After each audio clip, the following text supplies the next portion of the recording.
Tenía 62 años cuando mi hijo me gritó frente a una sala llena de ejecutivos importantes. «Sal de aquí, vieja demente, no entiendes nada de esto». Y entonces escupió en mi cara. Sentí la saliva resbalar por mi mejilla mientras todos en esa sala desviaban la mirada. Miré la pantalla donde brillaba un contrato por millones de dólares, el futuro de la empresa que yo había construido con mis propias manos durante 30 años. Mi hijo esperaba que yo suplicara, que me disculpara, que saliera arrastrándome como una perra regañada.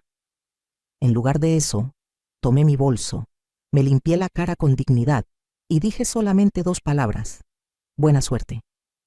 Lo que él no sabía, lo que ninguno de ellos sabía en ese momento, era que acababa de cometer el error más grande de su vida. Sigue mi historia hasta el final y comenta la ciudad desde donde me estás viendo para saber qué tan lejos ha llegado mi relato. Cuando salí de esa sala de juntas, mis manos temblaban. No de miedo, no de tristeza, temblaban de una rabia tan pura, tan clara, que casi me asustaba a mí misma. Caminé por el pasillo de mármol de esas oficinas en Polanco, el sonido de mis tacones resonando en las paredes, y por primera vez en décadas sentí algo parecido a la libertad. Porque finalmente había visto la verdad. Finalmente había abierto los ojos. Dejé que la puerta del elevador se cerrara, y solo entonces, en la soledad de esa caja de metal descendiendo, permití que una lágrima rodara por mi mejilla. Una sola. No iba a darles más que eso. Ya les había dado suficiente. Les había dado todo. Mi nombre es Beatriz Soledad Mendoza de Carranza. 62 años de vida, 35 de matrimonio, 30 de construir un imperio. Y en ese momento, bajando en ese elevador, me di cuenta de que había pasado más tiempo construyendo sueños para otros que viviendo los míos propios. Nací en un pueblo pequeño de Michoacán, donde las mujeres aprendíamos a hacer tortillas antes que a leer. Mi madre murió cuando yo tenía 12 años, dejándome a cargo de 5 hermanos menores. Mi padre trabajaba en el campo de sol a sol. Llegaba tan cansado que apenas podía comer antes de desplomarse en su petate. Yo me convertí en madre, en cocinera, en lavandera. Aprendí a multiplicar frijoles, a hacer que medio kilo de masa rindiera para 7 bocas hambrientas. Pero también aprendí a soñar. Por las noches, cuando todos dormían, yo estudiaba con una vela. Terminé la secundaria, luego la preparatoria. Me gané una beca para estudiar administración de empresas en la Ciudad de México. El día que me fui de mi pueblo, mi padre me abrazó y me dijo que regresara pronto, que una mujer sola en la capital se perdía. No regresé pronto. No me perdí tampoco. Conocí a Roberto Carranza en mi segundo año de universidad. Él estudiaba ingeniería, venía de una familia de clase media de Guadalajara. No eran ricos, pero tampoco habían conocido el hambre como yo. Roberto era guapo, ambicioso, lleno de ideas pero sin disciplina para ejecutarlas. Yo era todo lo contrario. Tenía la disciplina de quien había criado a 5 hermanos mientras estudiaba. Tenía el hambre de quien conocía la pobreza y jamás quería volver a ella. Nos casamos cuando yo tenía 26 años. Yo ya trabajaba en una empresa de importaciones. Había escalado rápidamente. Roberto cambiaba de trabajo cada 6 meses, siempre con una excusa, siempre culpando a los jefes, a los compañeros, al sistema. 2 años después nació nuestro hijo Diego. Hermoso, perfecto, el centro de mi universo. Cuando Diego tenía 3 años, perdí mi trabajo. La empresa quebró de la noche a la mañana. Roberto estaba otra vez desempleado. Teníamos deudas, un niño pequeño y 0 ingresos. Esa noche, sentada en la mesa de nuestra cocina diminuta, rodeada de facturas impagas, tomé una decisión. Nunca más iba a depender de nadie. Con los pocos ahorros que nos quedaban y un préstamo que me hizo mi antiguo jefe porque confiaba en mí, abrí un pequeño negocio de importación de textiles. Trabajaba 18 horas al día. Dejaba a Diego con una vecina, salía antes del amanecer, regresaba cuando él ya dormía. Los fines de semana eran para él, pero entre semana yo era una máquina de trabajo y ambición. Roberto decía que me apoyaba, pero en realidad lo que hacía era quedarse en casa, buscar trabajo sin mucho entusiasmo y poco a poco acomodarse en el papel de esposos de empresaria. Al principio me molestaba, luego me daba igual. Yo estaba construyendo algo más grande que mi matrimonio. Estaba construyendo seguridad, futuro, un legado. En 5 años, mi pequeño negocio de textiles se había convertido en una empresa mediana. En 10 años, éramos uno de los principales importadores del país. En 15, habíamos diversificado a manufactura propia. Yo era la mente detrás de cada decisión, cada estrategia, cada movimiento. Roberto oficialmente era el subdirector, pero todos sabían que era un título de cortesía. El verdadero poder era mío. Diego creció viendo a su madre triunfar. Estudió en Esmeste, en los mejores colegios, veraneaba en la playa, nunca le faltó nada. Quizá ese fue mi error, darle todo sin enseñarle el valor de nada. Él no conoció el hambre que yo conocí. No tuvo que criar hermanos ni estudiar con velas. Su camino estaba pavimentado con mi esfuerzo, pero él creía que era su derecho, no mi regalo. Cuando tenía 18 años, me dijo que quería estudiar negocios internacionales. Por supuesto, mi amor, le dije. Lo mandé a una universidad privada carísima. Pagué su departamento, su coche, sus gastos. Se graduó con honores mediocres y expectativas altísimas. Quería entrar directo a la gerencia de la empresa. Yo le dije que no, que necesitaba aprender desde abajo como había hecho yo. Ahí comenzó el resentimiento. Diego sentía que le negaba lo que era suyo por derecho. Roberto, en lugar de apoyarme, lo consentía. Le decía que yo era muy dura, muy exigente, que no entendía a las nuevas generaciones. Poco a poco, padre e hijo se fueron uniendo en contra mía. Aún así, cedí. Siempre cedía cuando se trataba de Diego.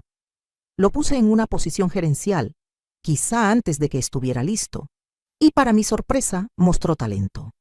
No mi disciplina, no mi visión a largo plazo, pero tenía carisma. Sabía hablar con clientes, cerrar tratos, venderse a sí mismo. Me sentí orgullosa. Mi hijo, finalmente demostrando su valor. Los siguientes años fueron de crecimiento acelerado.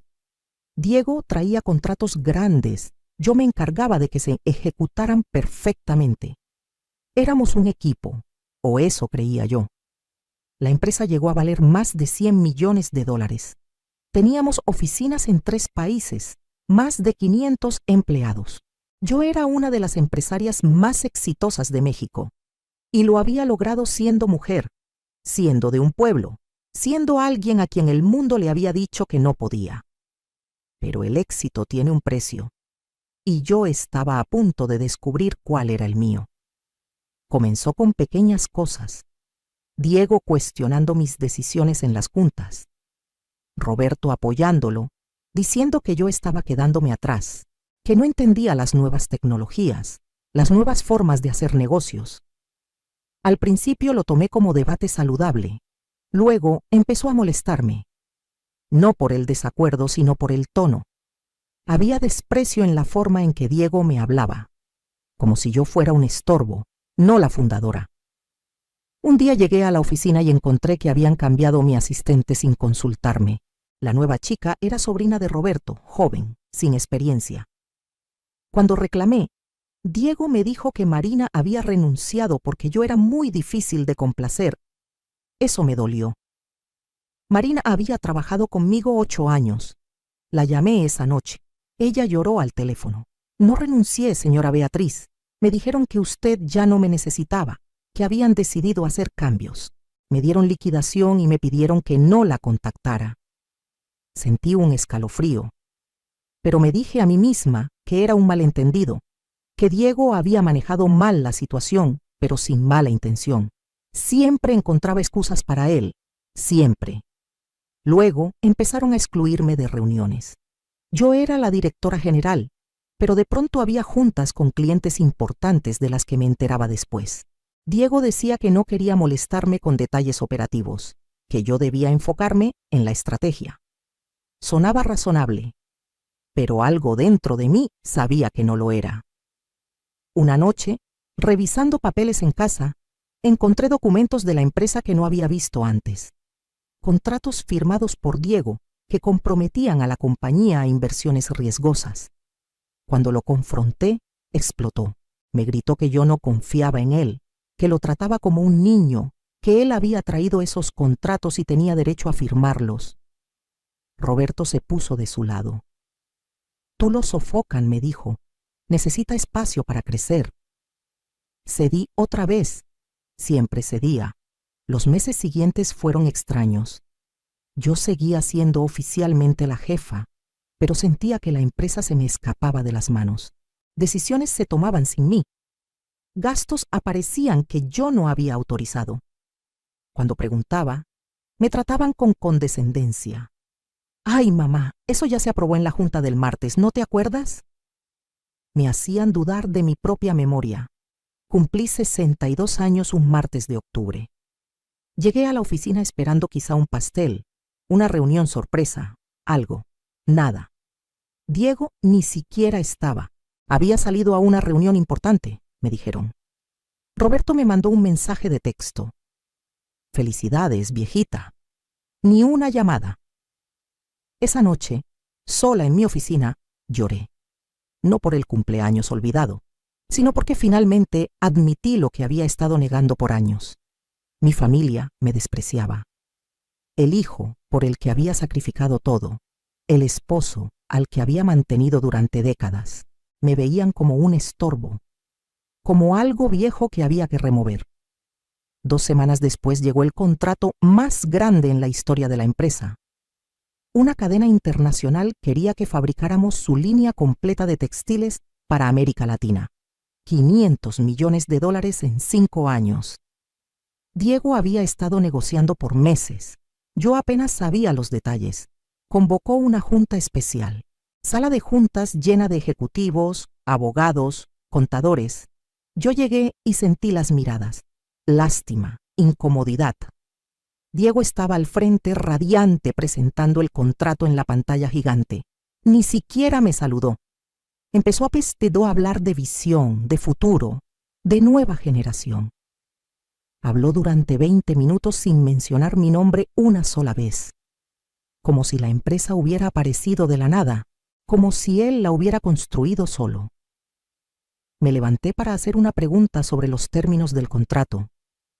Había cláusulas que me preocupaban, compromisos de producción que parecían imposibles de cumplir en los tiempos establecidos. Diego me miró con fastidio. «Mamá, esto ya está negociado. Por favor, no compliques las cosas», insistí. «No estoy complicando, estoy siendo prudente. Estos números no cuadran con nuestra capacidad actual». Entonces explotó. «Frente a todos. Esto es exactamente el problema. Tú no entiendes cómo funciona el mundo ahora. Sigues pensando como comerciante de pueblo. Esto es Liga Mayor y tú ya no das el nivel». El silencio en la sala fue absoluto. Intenté mantener la compostura. «Diego, soy la fundadora de esta empresa. Tengo derecho a cuestionar». Se rió. Una risa cruel, llena de veneno. «Fundadora. Hace 30 años quizá fuiste relevante. Ahora solo estorbas. Todos lo saben, todos lo piensan. Yo soy el único con los huevos para decírtelo». Caminó hacia mí. Podía oler su colonia cara, la que yo le había regalado en Navidad. «Sal de aquí, vieja demente. No entiendes nada de esto». Y entonces lo hizo. Escupió en mi cara. El tiempo se detuvo. Sentí la humillación caliente en mi mejilla. Nadie se movió. Nadie dijo nada. Roberto estaba ahí, en la esquina de la sala, mirando al piso. Mi esposo, el padre de este hombre que acababa de escupirme, sin decir una palabra en mi defensa. Saqué un pañuelo de mi bolso, me limpié despacio, con toda la dignidad que pude reunir. Miré a Diego a los ojos. Luego miré la pantalla donde brillaba ese contrato de 500 millones y sonreí. Una sonrisa pequeña, tranquila. Buena suerte, dije, y me fui. En el elevador, bajando, mi cerebro trabajaba a 1000 por hora, 30 años construyendo, 30 años sacrificando. Y así era como terminaba, escupida por mi propio hijo, traicionada por mi esposo, humillada frente a personas que me habían visto construir ese imperio desde cero. Llegué al estacionamiento, subí a mi coche. Y ahí, finalmente sola, no lloré. Hice algo mejor. Empecé a planear. Verás, hay algo que Diego no sabía, algo que Roberto había olvidado convenientemente. Cuando fundé la empresa hace 30 años, la registré a mi nombre. Beatriz Soledad Mendoza. Luego, cuando nos expandimos, cuando nos convertimos en sociedad anónima, necesitábamos más estructura legal. El abogado me aconsejó distribuir acciones. Le di el 40% a Roberto.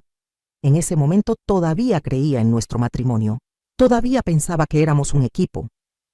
Le di el 10% a Diego cuando cumplió 25, como regalo, como inversión en su futuro. Repartí otro 10% entre ejecutivos clave, como incentivo de lealtad. Yo me quedé con el 40%. Pero aquí está lo que ellos olvidaron, lo que nunca les importó averiguar porque estaban tan seguros de que yo era solo una vieja tonta.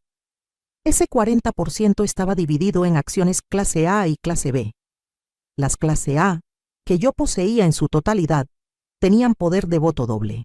En términos prácticos, yo controlaba el 55% de los votos de la empresa. Mayoría absoluta. Sin mí, ninguna decisión importante podía tomarse legalmente. Ningún contrato de ese tamaño podía firmarse. Ningún cambio en la dirección podía ejecutarse. Diego pensaba que con el 40% de su padre, más su 10%, más el apoyo de algunos ejecutivos, podía hacer lo que quisiera. Pensaba que yo era solo una figura decorativa, un nombre en el papel. Estaba a punto de descubrir lo equivocado que estaba. Pero no iba a actuar de inmediato. No. Eso sería demasiado fácil, demasiado rápido. Yo no había construido un imperio siendo impulsiva. Y no iba a destruir a mi hijo siendo obvia. Esto requería estrategia, paciencia. Timing perfecto. Esa noche llegué a mi casa. La mansión en las Lomas que yo había comprado, que yo había pagado, donde ellos vivían como reyes gracias a mi trabajo. Roberto estaba en la sala, viendo televisión, como si nada. Ni siquiera levantó la vista cuando entré. ¿Vas a decir algo?, le pregunté. ¿Sobre qué? Sobre que tu hijo me escupió hoy. Sobre que me humilló frente a toda la junta directiva. Suspiró, como si yo fuera la que estaba siendo dramática. Beatriz, tú lo provocaste. Diego está bajo mucha presión. Ese contrato es importante. Tú siempre lo cuestionas, siempre lo haces quedar mal. Me quedé ahí, mirando a este hombre con quien había compartido 35 años de mi vida. Este hombre que llegó a mí sin nada, al que di un título, un puesto, un estilo de vida, y me estaba diciendo que yo me merecía que me escupieran. Tienes razón, le dije. He sido muy dura con Diego. Voy a dar un paso atrás. Roberto pareció sorprendido. ¿De verdad? Sí.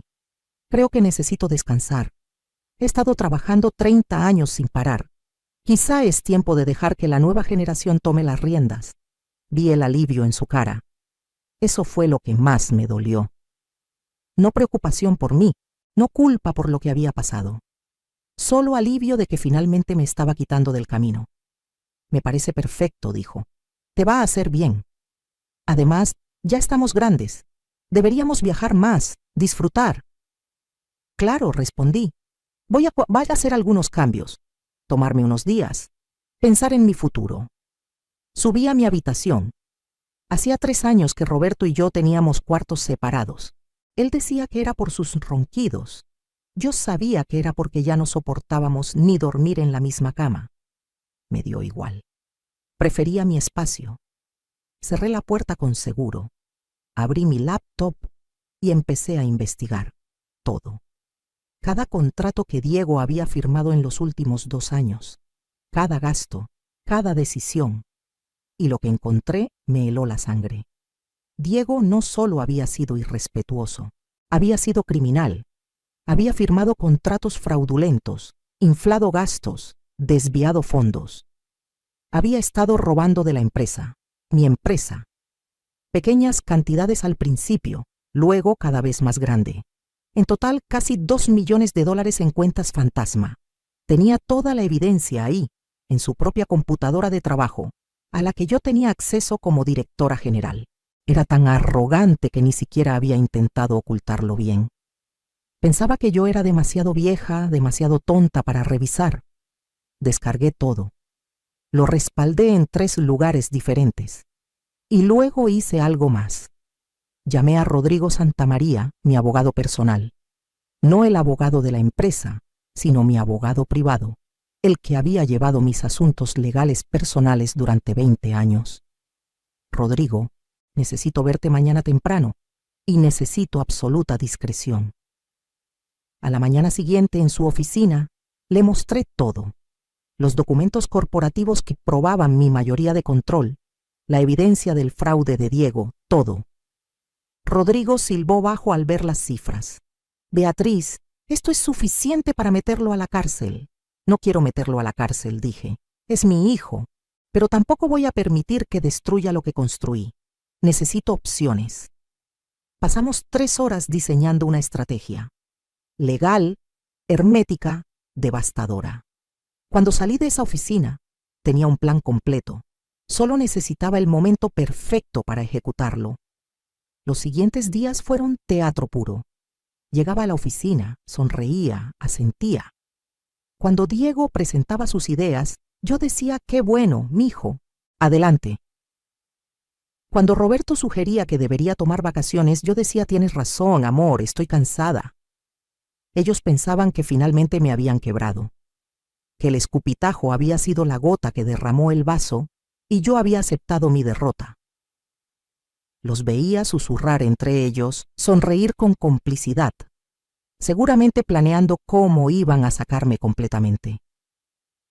Una semana después del incidente, Diego convocó otra junta. Esta vez los invitados eran los representantes de la cadena internacional. Iban a firmar el contrato de 500 millones, la junta más importante en la historia de la empresa. Yo llegué temprano. Me senté en mi lugar de siempre, en la cabecera de la mesa. Diego entró con los ejecutivos extranjeros, riendo, dándose importancia. Cuando me vio, su sonrisa vaciló un segundo. Luego se recompuso. Mamá, qué bueno que pudiste venir. Aunque esto es bastante técnico, no sé si te interese quedarte para todo. Me encantaría quedarme, dije dulcemente. Después de todo, sigo siendo la directora general. Vi la irritación cruzar su rostro, pero no podía hacer una escena frente a los clientes. Comenzó su presentación. 40 minutos de palabrería, de proyecciones infladas, de promesas que yo sabía que no podíamos cumplir con nuestra capacidad actual. Cuando terminó, el CEO de la cadena extranjera preguntó si había alguna duda antes de proceder a la firma. Diego miró alrededor de la mesa con arrogancia. Nadie dijo nada. Entonces yo levanté la mano. Yo tengo una pregunta. Diego suspiró audiblemente. Mamá, por favor, es una pregunta válida. Insistí, mirando al CEO extranjero directamente. Este contrato compromete a nuestra empresa a producir 5 millones de unidades en el primer año, ¿verdad? Así es, respondió el CEO. Nuestro nivel de producción actual es de 3 millones anuales. ¿Cómo planean cubrir esa diferencia, Diego? Diego se puso rojo. Ya lo tengo cubierto. Vamos a expandir las instalaciones. ¿Con qué capital? Según nuestros estados financieros, no tenemos liquidez para una expansión de esa magnitud. Ya conseguí un préstamo, me cortó. ¿Con cuál banco? ¿A qué tasa? ¿Con qué garantías? El silencio fue incómodo. Diego no tenía respuestas porque no había conseguido ningún préstamo. Había mentido, asumiendo que nadie verificaría. El CEO extranjero nos miraba con preocupación creciente. Señora Mendoza, ¿está usted diciendo que su empresa no puede cumplir los términos de este contrato? Miré a Diego, luego al CEO. Lo que estoy diciendo es que necesito revisar los números antes de comprometer a mi empresa a algo que podría quebrarla. Diego explotó. Tu empresa. Siempre tu empresa. ¿Sabes qué? Ya estoy harto. Esta empresa ya no es tuya, es mía. Yo la levanté. Yo traigo los contratos. Tú solo estorbas con tu mentalidad antigua. Los ejecutivos extranjeros se miraron entre sí. Esto claramente no era lo que esperaban. Uno de ellos se levantó. Creo que necesitamos revisar algunos temas antes de proceder. Los contactaremos. Y se fueron. Todos. Dejando el contrato sin firmar sobre la mesa, Diego me miró con un odio que nunca había visto en sus ojos. Acabas de destruir el trato más importante de nuestras vidas. Acabé de salvar a esta empresa de un compromiso que la hubiera hundido. Respondí calmadamente. Pero no te preocupes, Diego. Ya no tendrás que lidiar con tu madre entrometida por mucho tiempo. Me levanté y salí. Sabía que detrás de mí, Roberto y Diego estaban planeando. Ya era hora. Ya casi era tiempo. Esa misma tarde, recibí la llamada que estaba esperando. El secretario del Consejo Directivo. Doña Beatriz, se ha convocado una junta extraordinaria del Consejo para mañana a las 9 de la mañana. Es urgente. Gracias por avisarme, respondí. Ahí estaré. Colgué y sonreí. Diego iba a pedir mi remoción. Iba a intentar sacarme de la empresa que yo fundé. Finalmente había llegado el momento que yo había estado esperando. El momento para el que me había estado preparando. Esa noche no dormí. No por nervios, por anticipación. 30 años construyendo, una semana planeando, y mañana justicia. Llegué a la oficina a las 8:30. El consejo directivo estaba compuesto por 7 personas. Diego, Roberto, 3 ejecutivos senior y 2 consejeros independientes. Yo era la 8ª, presidenta del consejo por ser fundadora y accionista mayoritaria. Cuando entré a la sala, todos ya estaban ahí. Diego en mi lugar, en la cabecera. Ese pequeño detalle me dijo todo lo que necesitaba saber sobre sus intenciones. Me senté en el único asiento vacío al lado de Roberto. Él ni siquiera me miró. Diego comenzó. Gracias a todos por venir con tan poco tiempo de anticipación. He convocado esta junta porque enfrentamos una crisis de liderazgo. Como todos fueron testigos ayer, mi madre, la señora Beatriz Mendoza, saboteó el contrato más importante en la historia de esta empresa. Uno de los ejecutivos, Gerardo, levantó la mano. Con todo respeto, Diego, tu madre hizo preguntas válidas. No teníamos respuestas. Diego lo fulminó con la mirada. Las respuestas las tenía yo. Ella me interrumpió, me hizo quedar mal, espantó a los clientes, y no es la primera vez. En los últimos meses ha estado obstruyendo el crecimiento de la empresa con su mentalidad retrógrada. Roberto habló. Es cierto, Beatriz, tú misma dijiste que estabas cansada, que querías dar un paso atrás. Quizá es momento de oficializar eso. Miré a mi esposo, el padre de mi hijo, vendiéndome como si nada. ¿Qué propones exactamente? Diego puso un documento en la mesa. Que renuncies como directora general, que vendas tus acciones a la empresa a precio de mercado, que te retires con una pensión generosa y dejes que quienes realmente entienden el negocio lo manejen. Tomé el documento, lo leí. Era una oferta de compra por mis acciones, a $20 millones. Sonaba como mucho dinero, excepto que la empresa valía 130 millones. Mis acciones valían al menos 50 millones. Me estaban ofreciendo menos de la mitad de su valor real. ¿Y si me niego? Pregunté calmadamente. Diego sonrió. Entonces el consejo votará tu remoción como directora general por incompetencia. Y luego iniciaremos un proceso legal para diluir tus acciones por obstrucción al crecimiento de la empresa. Interesante, dije. ¿Y creen que eso es legal? Tenemos abogados que dicen que sí. Puse el documento en la mesa. Qué curioso, porque yo también tengo abogados. Y me dicen algo muy diferente. Diego se inclinó hacia adelante. Mamá, no hagas esto más difícil de lo necesario. Ya perdiste. Acepta la oferta. Retírate con dignidad. Saqué mi laptop de mi bolso. La abrí. Conecté el proyector. ¿Me permiten mostrarles algo antes de que votemos? Vi a Diego ponerse nervioso. ¿Qué es eso? Solo algunos documentos relevantes. Si vamos a votar sobre el futuro de la empresa, todos deberíamos tener información completa, ¿no creen? En la pantalla apareció la estructura accionaria de la empresa. Diego, ¿puedes explicarle al consejo cómo funcionan las acciones clase A y clase B? Se puso pálido. Yo. No veo qué relevancia tiene eso. Tiene toda la relevancia. Verán, señores, cuando esta empresa se constituyó como sociedad anónima hace 15 años, se emitieron 2 clases de acciones. Las clase B, que tienen un voto por acción, y las clase A, que tienen 2 votos por acción. Yo poseo el 100% de las acciones clase A. Proyecté la siguiente diapositiva. Los números eran claros. Roberto, 40% de acciones clase B, 40 votos. Diego, 10% clase B, 10 votos. Ejecutivos, 10% clase B, 10 votos.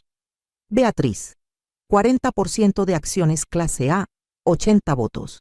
Como pueden ver, yo controlo el 55% de los votos en esta empresa, mayoría absoluta, lo que significa que ninguna decisión importante puede tomarse sin mi aprobación, incluyendo y especialmente mi propia remoción. El silencio fue sepulcral. Roberto miraba la pantalla como si nunca hubiera visto esos documentos. Probablemente nunca los había leído. Diego estaba blanco como papel. Pero déjenme mostrarles algo más, continué. Porque no se trata solo de quién controla qué. Se trata de quién ha estado manejando esta empresa responsablemente y quién no. La siguiente diapositiva mostró las transferencias sospechosas. 2 años de movimientos financieros irregulares, todos autorizados por Diego. Cuentas offshore, gastos inflados, contratos fantasma. Durante los últimos 24 meses, alguien ha estado desviando fondos de esta empresa. En total, $1.900.000 han desaparecido en cuentas que no existen en nuestros libros oficiales. Los ejecutivos murmuraban. Gerardo miraba a Diego con horror. Diego intentó hablar. Eso es. Tú no entiendes. Esos son gastos operativos. Gastos operativos a una cuenta en las Islas Caimán a tu nombre. Proyecté los documentos bancarios. Tengo aquí los estados de cuenta. Tu nombre, tu firma, tu foto de identificación. Eso es mentira, gritó Diego. Tú falsificaste eso. Rodrigo Santamaría, mi abogado, que había entrado silenciosamente minutos antes, habló desde la puerta. No es falso. Yo personalmente verifiqué cada documento con las instituciones bancarias correspondientes. Todo es auténtico y es evidencia suficiente para presentar cargos criminales por fraude y malversación. Diego se levantó tan rápido que tiró su silla. Esto es una trampa. Tú me tendiste una trampa. No, hijo, dije suavemente. Tú cavaste tu propia tumba. Yo solo la documenté. Me miró con un odio tan puro que casi me asustó.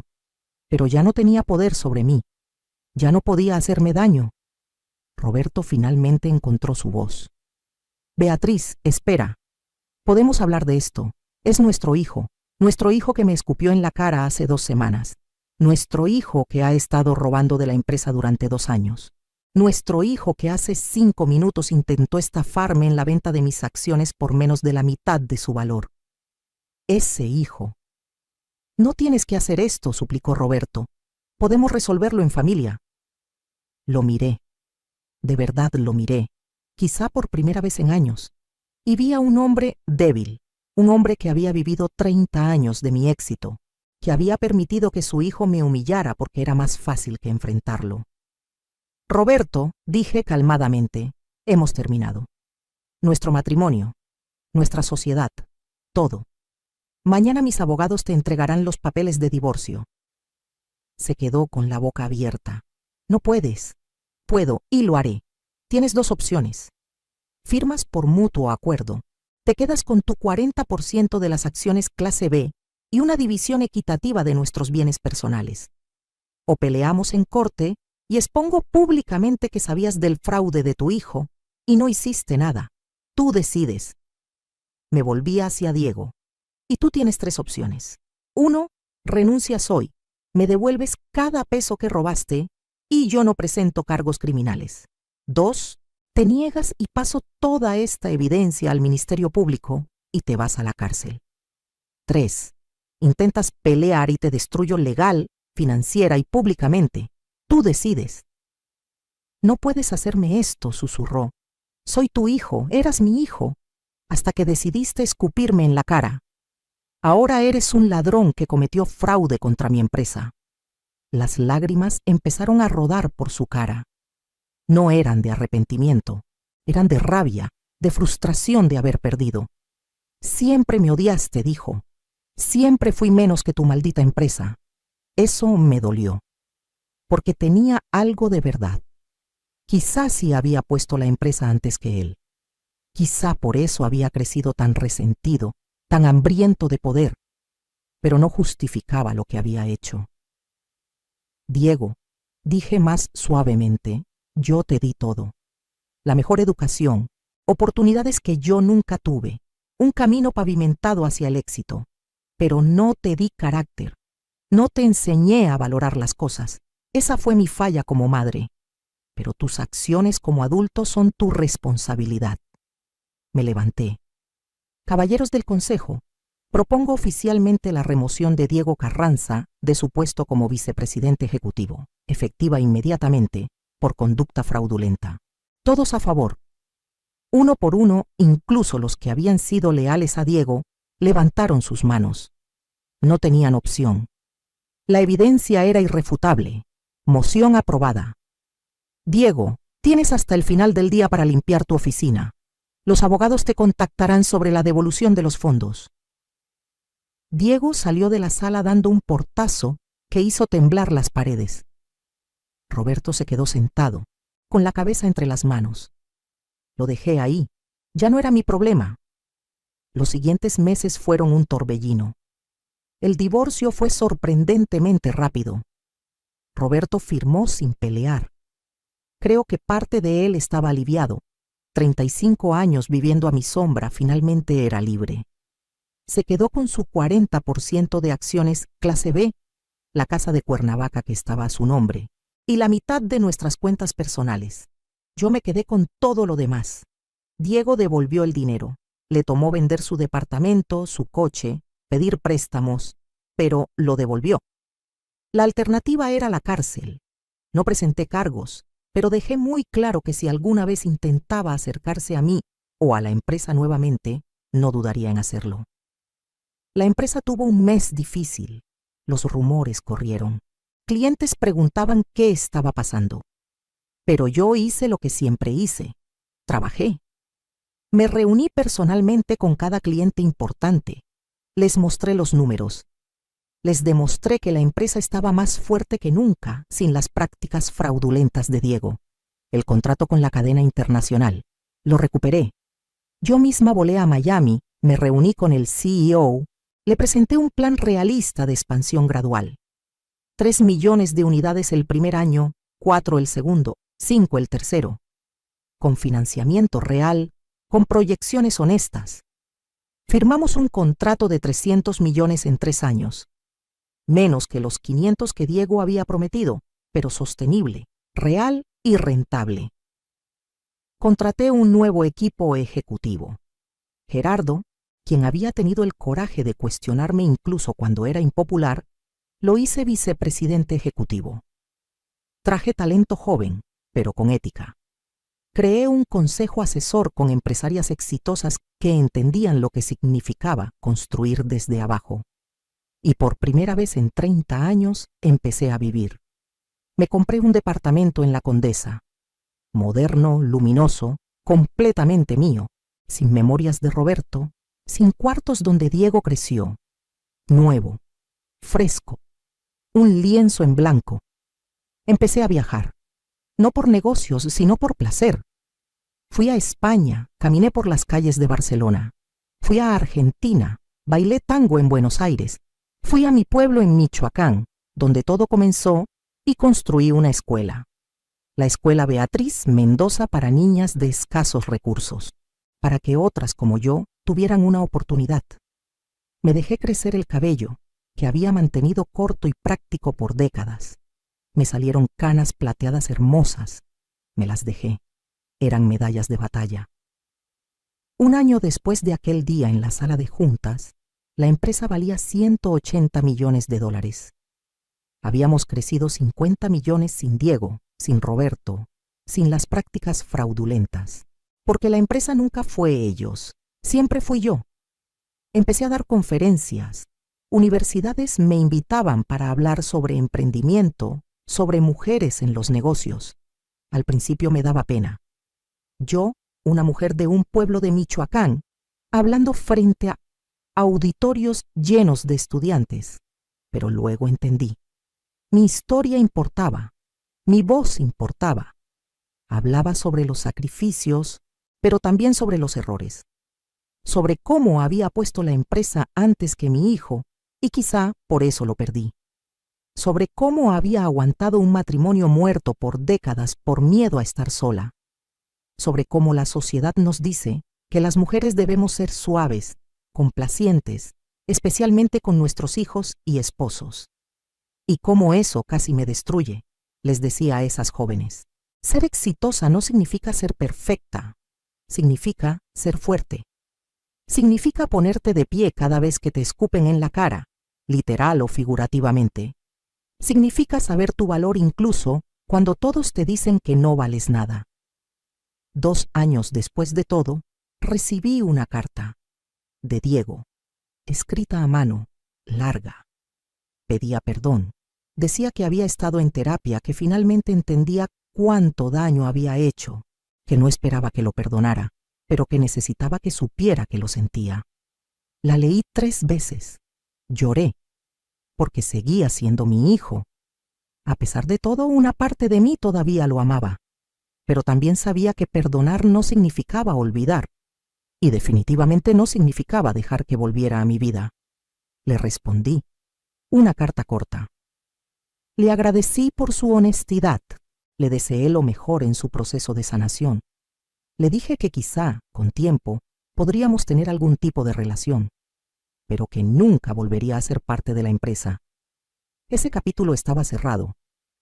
Roberto intentó comunicarse varias veces, llamadas que no contesté, mensajes que no respondí. Finalmente se dio por vencido. Escuché por ahí que se había casado con una mujer 20 años menor. Me dio risa. Después de 35 años conmigo, necesitaba a alguien que no lo hiciera sentir tan inadecuado. Le deseé suerte. La iba a necesitar. En mi cumpleaños 65, organicé una fiesta. No en la mansión que había vendido, en mi departamento nuevo, mi espacio. Invité a mis ejecutivos, a amigas que había descuidado durante años de enfocarme solo en el trabajo, a mujeres empresarias que admiraba. Brindamos. No por la empresa, no por el dinero, por mí, por Beatriz Soledad Mendoza, la niña de Michoacán que crió a 5 hermanos, que estudió con velas, que construyó un imperio, que perdió a su familia pero se encontró a sí misma.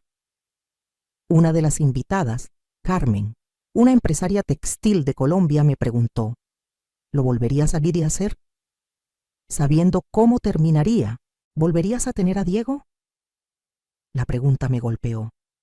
Pensé en el bebé perfecto que había sido, en sus primeras palabras, sus primeros pasos, en el niño brillante que hacía preguntas sobre todo, en el adolescente que alguna vez me dijo que yo era su heroína. Sí, respondí, lo volvería a tener, pero lo criaría diferente. Le enseñaría a valorar el esfuerzo, no solo el resultado. Le mostraría que el respeto se gana, no se exige. Le haría trabajar por todo como trabajé yo. Pero también, agregué, me elegiría a mí misma más seguido. No esperaría 30 años para poner límites. No aguantaría la primera falta de respeto, y mucho menos la 10ª.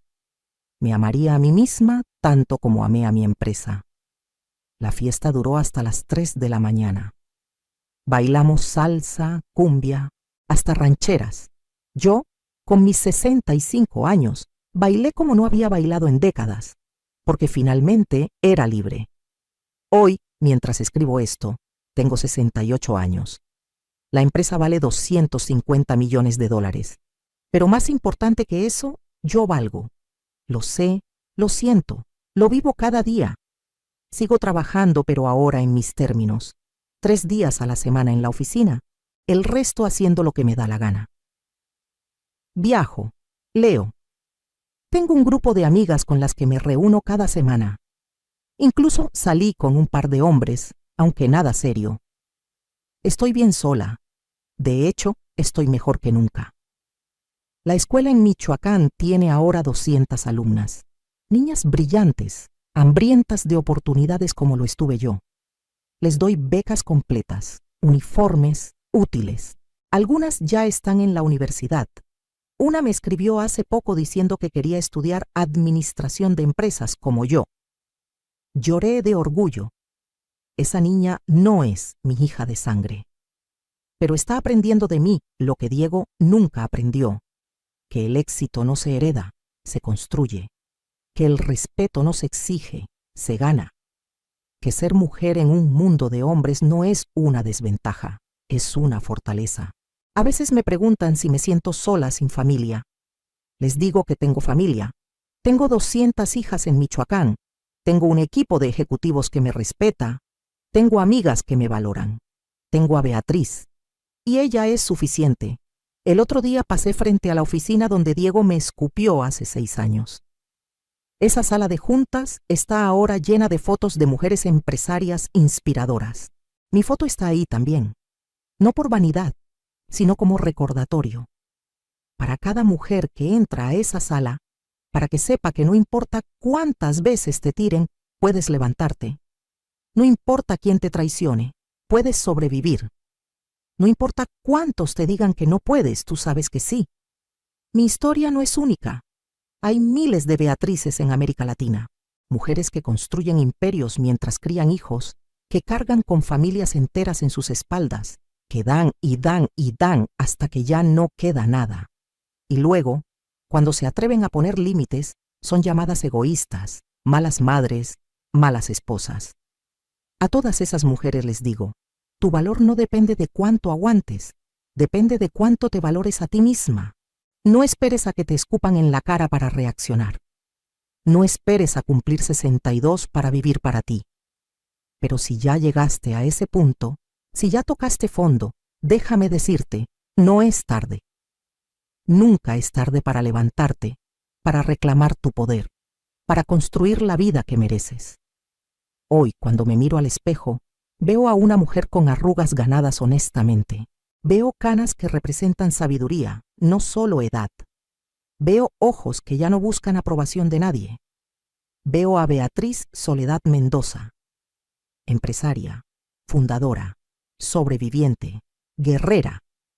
Y veo a una mujer que, después de dar tanto a todos, finalmente aprendió a darse a sí misma. Esa es mi historia.